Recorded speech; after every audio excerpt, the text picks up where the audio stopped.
Hello friends, welcome to my channel Omniscient. और आज आप इस वीडियो में देखने वाले हैं most important science question top विज्ञान प्रश्नोत्तर को देखने के लिए हमारे चैनल को सब्सक्राइब करें और बेल आइकन को ऑन करें ताकि आने वाली तमाम वीडियो की जानकारी सबसे पहले आप ही को मिले।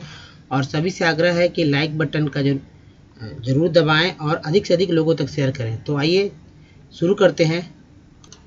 तो पहला प्रश्न है दोस्तों, यूफेनिक्स क्या है? ठीक है, और इसका आंसर है आनुवंशिक इंजीनियरिंग द्वारा सदोष आनुवंशिकता का उपचार। ठीक है दोस्तों, इसको और डिटेल में इस तरह समझ सकते हैं कि यूफेनिक्स शब्द से तात्पर्य अच्छा प्रतीत होने या सामान्य प्रतीत होने से है।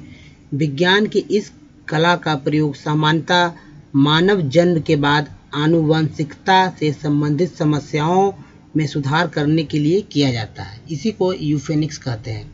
दोस्तों, टॉप विज्ञान के प्रश्नोत्तर को लेकर जो ये वीडियो है और आने वाले तमाम वीडियो, तो बहुत सारे जो है व्यूअर हैं, वे चाहते हैं कि प्रतिदिन जो है इस तरह की वीडियो आए। तो अगर आप इसी तरह के वीडियो अधिक से अधिक देखना चाहते हैं तो ज़रूर कमेंट करें और अधिक से अधिक लाइक और शेयर जरूर करें।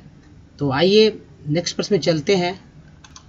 12 नंबर, क्षमा करेंगे, प्रश्न नंबर 2 है कि लिलिएसी का वह सदस्य जो जालिका रूपी सिरा विन्यास दर्शाता है, और इसका आंसर है स्माइलेक्स। ठीक है दोस्तों, इसको और जो है डिटेल में समझ लेते हैं। तो देखिए, जालमय सिरा विन्यास से तात्पर्य सिराओं के अनियमित नेटवर्क से है। ठीक है, तो सिरा विन्यास, अब देखिए, सामान्य सिरा विन्यास एक बीजपत्री का उदाहरण है और जालमय सिरा विन्यास द्विबीजपत्री का उदाहरण है। हालांकि स्माइलेक्स और कोलेकेसिया जैसे एक बीजपत्री जालमय सिरा विन्यास के लक्षण दर्शाते हैं। ठीक है, तो आइए नेक्स्ट प्रश्न में चलते हैं। तो प्रश्न नंबर 3 है, एरेनियोलॉजी में किसका अध्ययन किया जाता है? और इसका आंसर है मकड़ियों का। तो दोस्तों, जो मकड़ियाँ होती हैं उसका अध्ययन जो है एरेनियोलॉजी में किया जाता है। अब आइए नेक्स्ट प्रश्न में चलते हैं। प्रश्न नंबर 4 है कि कॉर्पस ल्यूटियम क्या स्रावित करता है? और आंसर है इसका प्रोजेस्टेरॉन। ठीक है, तो दोस्तों इसके बारे में कुछ और महत्वपूर्ण बात को जान लीजिए। देखिए, कॉर्पस ल्यूटियम महिलाओं और मादा स्तनपायी पशुओं में अस्थायी रूप से अंतःस्रावी ढांचे का विकास करता है। यह उच्च स्तर पर प्रोजेस्टेरॉन नामक विशेष हार्मोन और सामान्य स्तर पर एस्ट्रेडियोल और इनहिबिन का उत्पादन करता है। प्रत्येक मासिक चक्र के दौरान एक नए कॉर्पस ल्यूटियम का विकास होता है। ठीक है, तो ये महिलाओं से जुड़ा हुआ था, चूँकि प्रोजेस्टेरॉन जो है महिलाओं में ही स्रावित होती है। अब आइए नेक्स्ट प्रश्न में चलते हैं। तो नेक्स्ट प्रश्न जो है 5 नंबर में, कि निम्नलिखित में से मृत अवशेषों से भोजन प्राप्त करने वाले जीवाणु कौन है? ठीक है, तो दोस्तों इसको डिटेल में हम लोग जानेंगे, लेकिन इसके पहले इसका आंसर जान लेते हैं। तो देखिए, आंसर जो है लैक्टोबैसिलस है। ठीक है, अब आइए राइजोबियम नाइट्रोमोनास, इसके बारे में जानेंगे जो ऑप्शन है। तो पहले डिटेल में जानते हैं ये मृत अवशेषों से भोजन प्राप्त करने वाले जीवाणु कौन है, यानी पोषण से रिलेटेड है ये। दोस्तों देखिए, जीवाणु, ठीक है, यहाँ जीवाणु का बात हो रहा है। तो देखिए, जीवाणुओं में 2 प्रकार का पोषण पाया जाता है। ठीक है, और जैसे कि स्वपोषी जीवाणु और दूसरा है विषमपोषी जीवाणु। स्वपोषी जीवाणु जो है, इसमें जो है इसका भी 2 प्रकार होता है, प्रकाश संश्लेषी जीवाणु और दूसरा रसायन संश्लेषी जीवाणु। ठीक है, अब विषमपोषी जीवाणु 3 प्रकार के, मतलब इसके 3 प्रकार हैं। एक है परजीवी जीवाणु, दूसरा सहजीवी जीवाणु और तीसरा मृतोपजीवी जीवाणु। अब देखिए, ये लैक्टोबैसिलस जो है ये मृतोपजीवी जीवाणु का ही उदाहरण है और मृतोपजीवी जीवाणु जो है ये मृत अवशेषों से भोजन प्राप्त करते हैं। ठीक है, अब देखिए सहजीवी जीवाणु के बारे में मैंने बताया। तो सहजीवी जीवाणु जो है जैसे कि राइजोबियम है। ठीक है, ये राइजोबियम है और ये अन्य जीव के शरीर में रहकर जो है भोजन प्राप्त करते हैं। उसके बाद देखिए परजीवी का मैंने जिक्र किया था, और ये परजीवी तो आप जानते ही हैं कि दूसरे जीव पर आश्रित रहते हैं और रोग के ये कारक होते हैं। ठीक है, तो ये विषम पोषी जीवाणु के प्रकार थे। अब दोस्तों देखिए यहाँ नाइट्रोमोनास भी है। तो नाइट्रोमोनास जो है ये है स्वपोषी जीवाणु में रसायन संश्लेषी जीवाणु के उदाहरण। तो देखिए रसायन संश्लेषी जीवाणु के उदाहरण नाइट्रोमोनास है और ये अकार्बनिक पदार्थों के ऑक्सीकरण से ऊर्जा प्राप्त करते हैं। ठीक है, स्वपोषी जीवाणु के जो दूसरा प्रकार था प्रकाश संश्लेषी जीवाणु। और प्रकाश संश्लेषी जीवाणु में होता क्या है कि ये प्रकाश ऊर्जा से अपना भोजन बनाते हैं। ठीक है, प्रकाश संश्लेषण जो होता है क्रिया, इनमें जो है पर्णहरित यानी क्लोरोफिल जो के स्थान पर जीवाणु पर्णहरित होता है। ठीक है, तो यही था पोषण, जो कि जीवाणुओं में किस तरह से पोषण होता है और क्या उसका मतलब अर्थ है, ये बात था। अब आइए नेक्स्ट प्रश्न पे चलते हैं। प्रश्न नंबर 6 है कि निम्नलिखित में से कौन जो है एंटीबायोटिक औषधियाँ हैं, यानी दवाएं हैं एंटीबायोटिक, जिसको देखिए दोस्तों एंटीबायोटिक्स को हिंदी में जो है प्रतिजैविक कहते हैं। ठीक है, और औषधि जो है ड्रग्स, औषधियाँ तो औषधियाँ ही हैं लेकिन इंग्लिश में औषधियों को ड्रग्स कहा जाता है। अब देखिए जीवाणु की क्रिया द्वारा बनाई जाती है। ठीक है, ये कुछ जो एंटीबायोटिक है और जीवाणुओं द्वारा ही उत्पादित कुछ प्रमुख प्रतिजैविक औषधियाँ भी हैं, उन्हीं का ये नाम है। अब यहाँ देखिए प्रश्न ये है कि कौन जो है एंटीबायोटिक औषधियाँ, तो यहाँ आंसर जो हमारा हो जाएगा कि इनमें से सभी। ठीक है, अब देखिए टेरामाइसिन है, फिर स्ट्रेप्टोमाइसिन है, नियोमाइसिन है, ये सारे जो है ये तीनों जो है option A B C antibiotic औषधियाँ हैं। इसके अलावा भी दोस्तों एरिथ्रोमाइसिन है और आरोमाइसिन, ये सब जो है एंटीबायोटिक ही है। अब दोस्तों देखिए ये जो प्रतिजैविक है किन जीवाणुओं से बने हुए हैं, इनको भी जान लीजिए। देखिए तो 3 के बात मैं जरूर करूँगा। देखिए टेरामाइसिन जो है ये स्ट्रेप्टोकोकस रेमोसस से जीवाणु से बना हुआ है। फिर है स्ट्रेप्टोमाइसिन जो बी ऑप्शन में है, ये बना हुआ इस जीवाणु का नाम है जिस जीवाणु से प्रतिजैविक यानी कि एंटीबायोटिक बना है, तो स्ट्रेप्टोकोकस ग्रीसियस। ठीक है, फिर उसके बाद है नियोमाइसिन। तो नियोमाइसिन जो है ये भी स्ट्रेप्टोकोकस फ्रोडी नामक जीवाणु से बना है। ठीक है, तो ये दोस्तों ये लाभदायक जीवाणु है। हालांकि जो है हानिकारक जीवाणु भी होते हैं, तो खैर यहाँ पर लाभदायक जीवाणुओं के बारे में बात किया जा रहा है और जो कि एंटीबायोटिक्स है। अब आइए नेक्स्ट प्रश्न में चलते हैं। तो नेक्स्ट प्रश्न जो है प्रश्न नंबर 7 में कि निम्नलिखित में से पुरुष लिंग हार्मोन क्या है। ठीक है, तो आंसर है दोस्तों टेस्टोस्टेरोन। ठीक है, तो दोस्तों इसके बारे में और कुछ खास बात जान लेते हैं। तो देखिए नर यानी कि मनुष्य से संबंधित हार्मोन जो हार्मोन एंड्रोजेंस कहलाते हैं। ठीक है,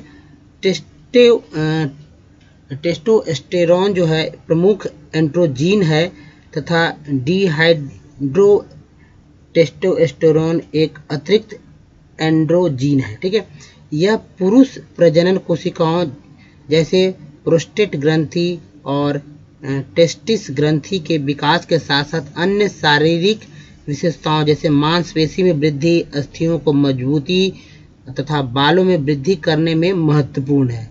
तो यही था लिंग हार्मोन टेस्टोस्टेरोन के बारे में। अब आइए नेक्स्ट प्रश्न में चलते हैं।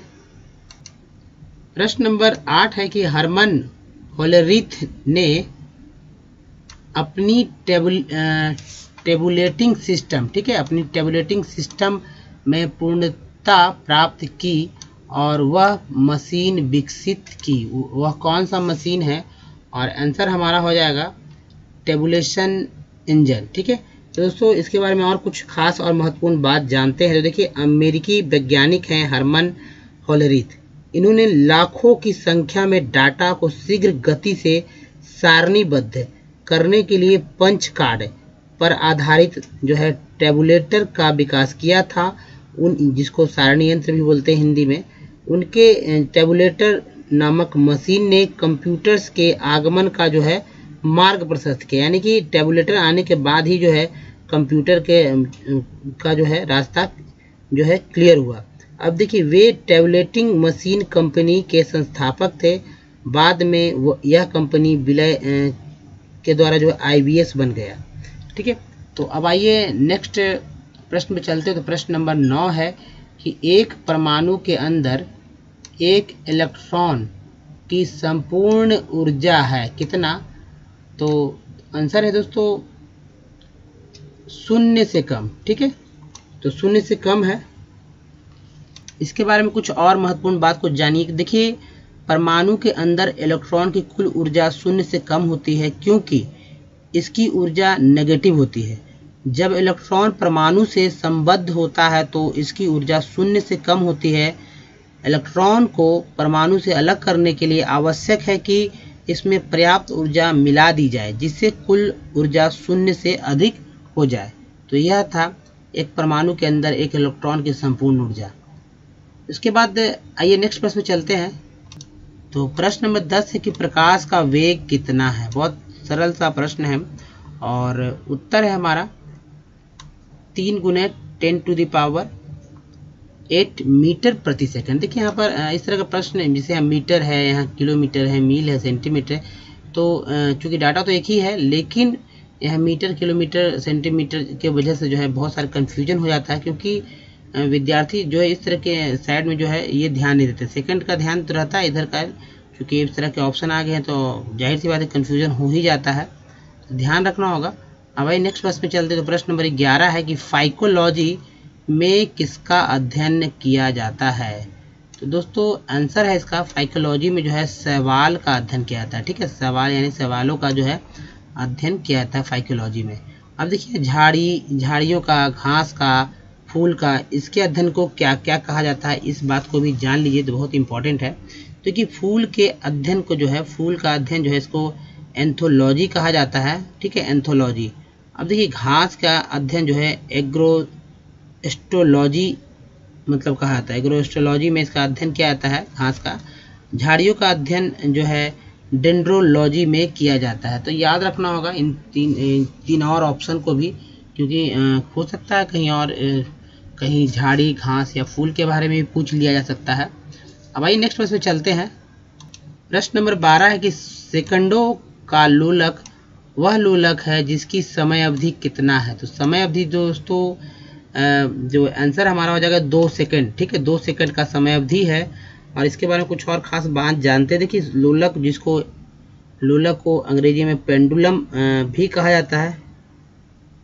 और पेंडुलम से तात्पर्य ऐसे पेंडुलम से है जिसका समय काल 2 सेकंड का होता है। 1 सेकंड एक दिशा में जाने के लिए और 1 सेकंड उस दिशा में वापस आने के लिए। ठीक है, इसकी आवृत्ति 1/2 यानी कि हाफ हर्ट्ज है। और इस पर जो है इसकी लंबाई जो है 0.994 मीटर यानी कि इंच में 39.1 इंच है। ठीक है, तो अब आइए नेक्स्ट प्रश्न चलते हैं। प्रश्न नंबर 13 है कि एक जग में, ठीक है, ऊपर किनारे तक पानी 0 डिग्री सेंटीग्रेड पर भरा है। इसमें बर्फ का टुकड़ा तैरता है। जिस क्षण बर्फ जो है पिघलती है तब क्या होता है? ठीक है, और इसका सही आंसर है दोस्तों कि जो है जल, यहाँ पर जल का स्तर जो है अपरिवर्तित रहता है। ठीक है, अब इसको और विस्तार में समझिए। तो देखिए, बर्फ के पिघलने पर जग यानी जग जो मग होता है जिससे पानी पिया जाता है के अंदर विद्यमान पानी के स्तर में कोई परिवर्तन नहीं होता। पिघलने के कारण उत्पन्न पानी की अतिरिक्त मात्रा जमे हुए पानी की मूल मात्रा के समान होती है। खोखला या ठोस बर्फ पानी पर तैरते हुए, पिघलते हुए पानी में विस्थापित हो जाता है। ठीक है, अब आइए नेक्स्ट प्रश्न में चलते हैं। प्रश्न नंबर 14 है कि लौह धातु में जंग लगने के लिए वायु में, ठीक है, वायु में इन दोनों की आवश्यकता होती है। तो ऑप्शन के अनुसार किन दोनों की आवश्यकता होती है, तो देखिए आंसर जो है, और ये बी हो जाएगा, यानी ऑक्सीजन और नमी की। ठीक है, यानी मॉइस्चराइज़र की जो है, ऑक्सीजन के साथ मॉइस्चराइज़र की वजह से जो है लोहे में जो है जंग लग जाता है। ठीक है, हाँ, अब देखिए इसको डिटेल में समझते हैं। तो देखिए जंग लगने के लिए जो पानी और ऑक्सीकरण दोनों की आवश्यकता होती है। जंग लगना एक मतलब ऑक्सीडेशन रिएक्शन है, जिसको हिंदी में उपचयन प्रतिक्रिया कहते हैं। पानी और ऑक्सीजन के साथ प्रतिक्रिया के फलस्वरूप जो है लोहा जो है हाइड्रेटेड आयरन ऑक्साइड का निर्माण करता है, जिसे हम जंग के रूप में देखते हैं। ठीक है, तो अब आइए नेक्स्ट प्रश्न पे आते हैं। तो प्रश्न नंबर 15 है कि निम्नलिखित में से किसे जो है कास्टिक सोडा कहा जाता है। तो यहाँ पर किसे हो जाएगा, और किसे कास्टिक सोडा कहा जाता है, और बहुत सारा इम्पोर्टेंट, ये बहुत फेमस प्रश्न है। ठीक है, तो देखिए दोस्तों आंसर जो है हमारा हो जाएगा ये सोडियम हाइड्रोक्साइड हो जाएगा। ठीक है, और देखिए कास्टिक सोडा को जो है दाहक सोडा भी कहते हैं, और इसको जो है सोडियम हाइड्रोक्साइड कहते हैं। अब देखिए यहाँ सोडियम कार्बोनेट है। सोडियम कार्बोनेट को धोने वाला सोडा या वॉशिंग सोडा भी कहा जाता है, सोडियम कार्बोनेट को। उसके बाद सोडियम बाइकार्बोनेट है, इसको जो कहा जाता है कि खाने वाला सोडा या बेकिंग सोडा। ठीक है, दोनों कहते हैं सोडियम बाइकार्बोनेट को। तो दोस्तों यहाँ पर कुछ और ख़ास बात को जानते हैं हम लोग।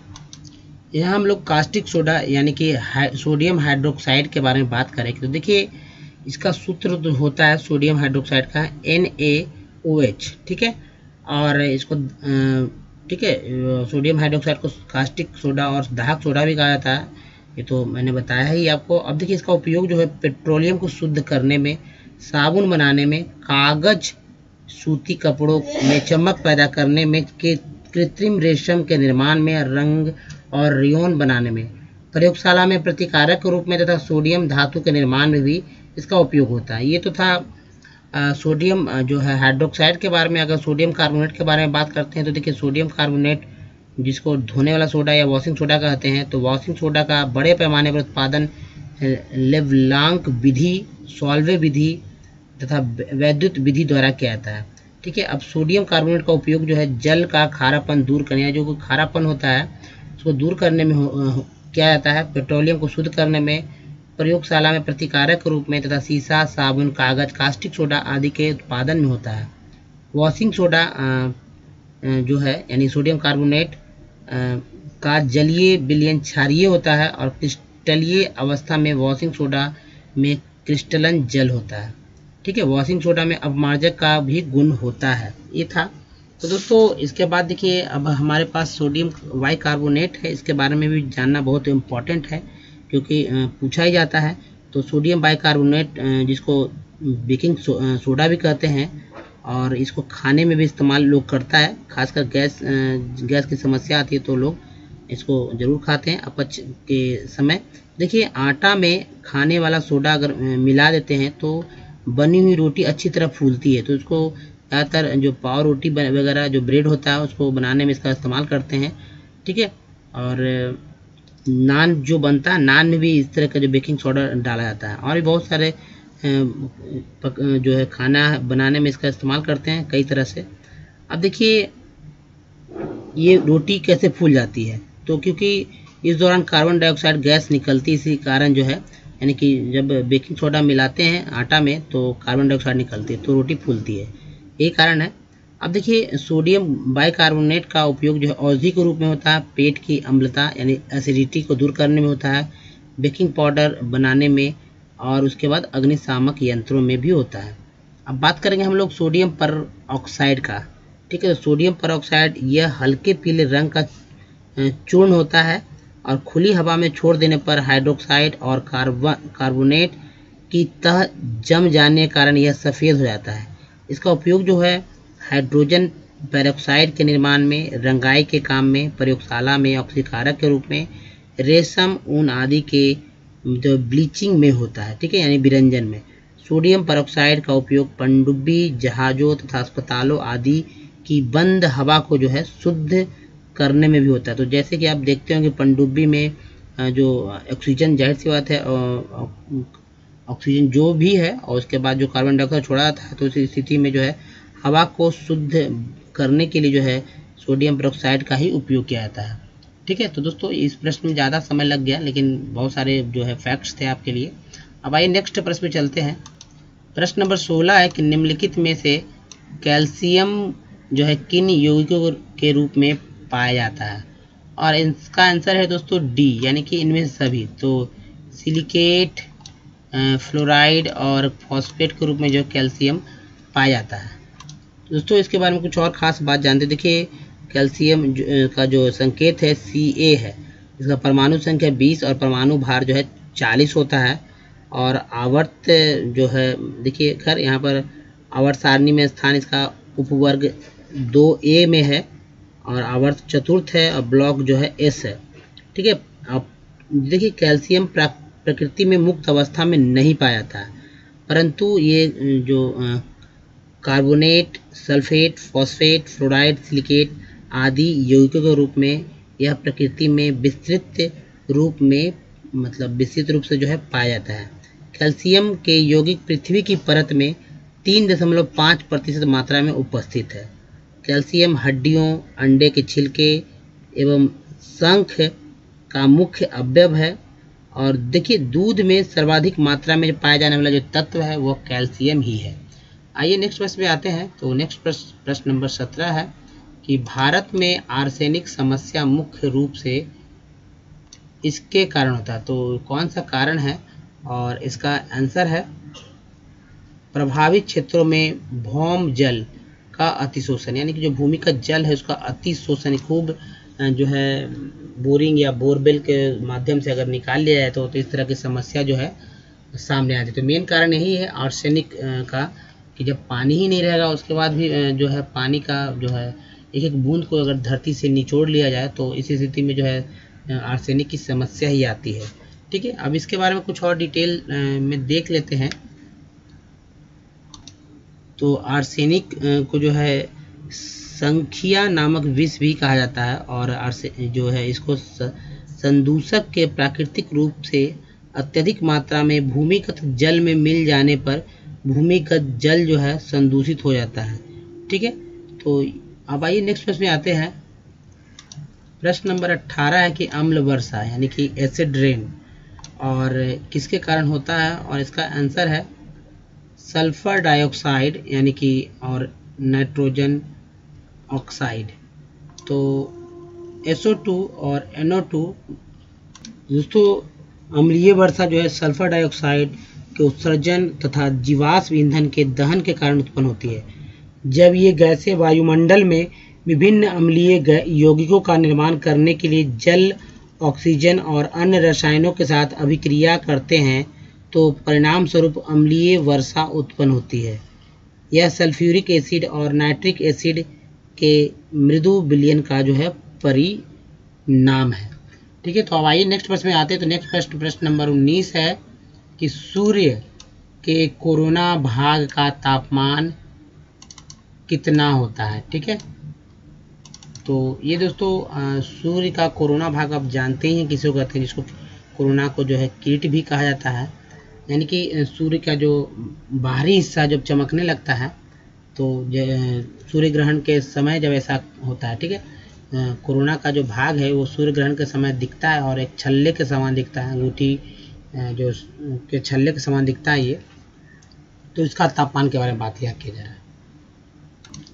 दोस्तों अभी तक जो बात किया जाता था कि प्रकाश मंडल का जो है टेम्परेचर कितना होता है या क्रोड का टेम्परेचर कितना होता है, लेकिन अब देखिए अब इन प्रश्नों को मैंने लाया है आपके लिए कि कोरोना का यानी कि किरीट का जो है टेम्परेचर कितना होता है। ठीक है, बहुत ही इंपॉर्टेंट प्रश्न है और इसका आंसर है 27 लाख डिग्री सेल्सियस, ठीक है।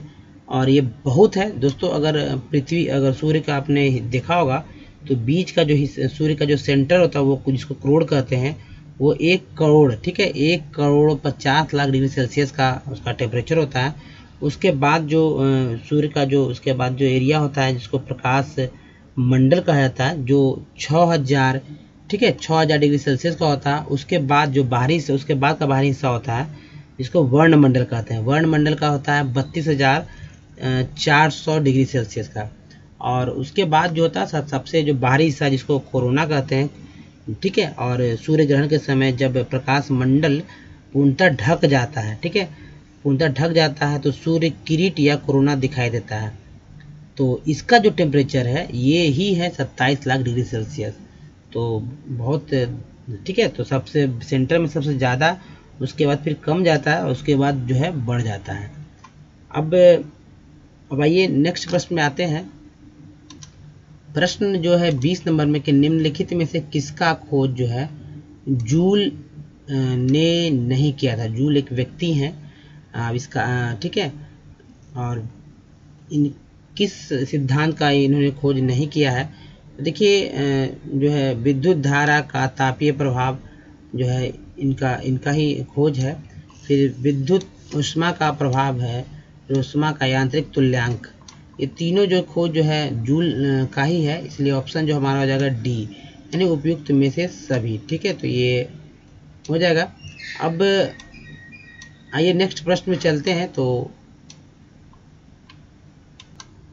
प्रश्न नंबर 21 है कि आयोडीन परीक्षण किसका पता लगाने के लिए जो है प्रयुक्त किया जाता है, ठीक है। और इसका आंसर है कार्बोहाइड्रेट, ठीक है। तो ऑप्शन बी हो जाएगा हमारा आंसर।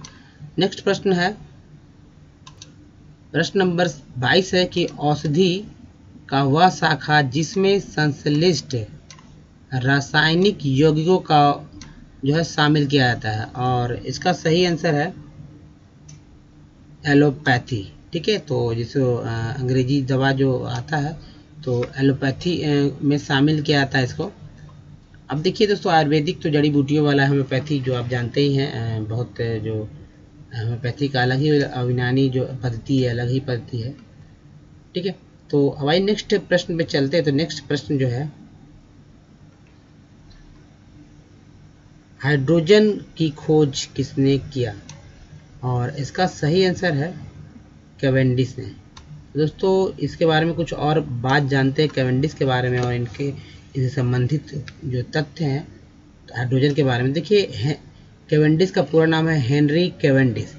ये पहले व्यक्ति थे जिन्होंने 1766 ईस्वी में हाइड्रोजन गैस की जो है पहचान पृथक पदार्थ के रूप में की थी, यानी अलग बताया था, ठीक है।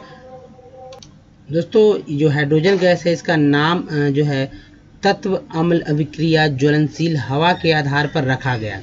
इन्होंने अनुमानित करके बताया कि ज्वलनशील हवा जो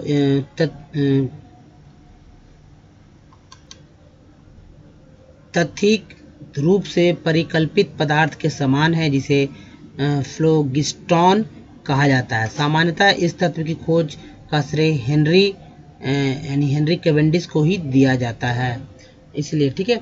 तो अब आइए नेक्स्ट प्रश्न पे आते हैं। तो नेक्स्ट प्रश्न नंबर 24 है कि जल बिंदुओं के रूप में जल की हानि क्या कहलाती है, ठीक है। और इसका आंसर है बिंदु स्राव, ठीक है, बिंदु स्राव कहलाती है जल की हानि। नेक्स्ट प्रश्न पे आते हैं। तो देखिए नेक्स्ट प्रश्न 25 नंबर का है। तो निम्नलिखित में से किन स्थानों पर जो है हीरा नहीं मिलता है, ठीक है। यहाँ ये पूछा जा रहा है कि किन स्थानों पर हीरा नहीं मिलता है। तो आप तो जानते ही हैं गोलकुंडा के बारे में, तो आप जानते ही हैं अच्छी तरह से। लेकिन यहाँ ऑप्शन में दोस्तों थोड़ा सा क्वेश्चन है, तो ऑप्शन डी हो जाएगा। क्योंकि यह नहीं मिलने का बात है तो इसको अगर डी को हटा दिया जाए तो बेहतर हो जाएगा। अब देखिए किन स्थानों पर हीरा मिलता है। तो देखिए ये जो आंसर हमारा हो जाएगा, ये उपयुक्त सभी स्थानों पर जो है हीरा मिलता है, ठीक है। जो है गोलकुंडा, अनंतपुर और बेलारी और पन्ना, इसके अलावा पन्ना में भी जो है हीरा जो है पाया जाता है, ठीक है। तो दोस्तों ये थे 25 प्रश्न, आपको कैसे लगे मुझे अपने कमेंट के माध्यम से ज़रूर बताएं। ठीक है, तो दोस्तों इस वीडियो में ही तक। अगर वीडियो अच्छा लगा है, जानकारी आपको बहुत अच्छी लगी है, तो ज़रूर आप मेरे चैनल को जो अगर आपने सब्सक्राइब नहीं किया है तो कर लीजिए, बिल्कुल फ्री है, और अधिक से अधिक लोगों तक शेयर कीजिए। और सभी से आग्रह है कि लाइक बटन ज़रूर दबाएं और नोटिफिकेशन को भी ऑन कर ले, ताकि आने वाले तमाम वीडियो की जानकारी सबसे पहले आप ही को मिले। तो दोस्तों धन्यवाद, थैंक्स फॉर वॉचिंग।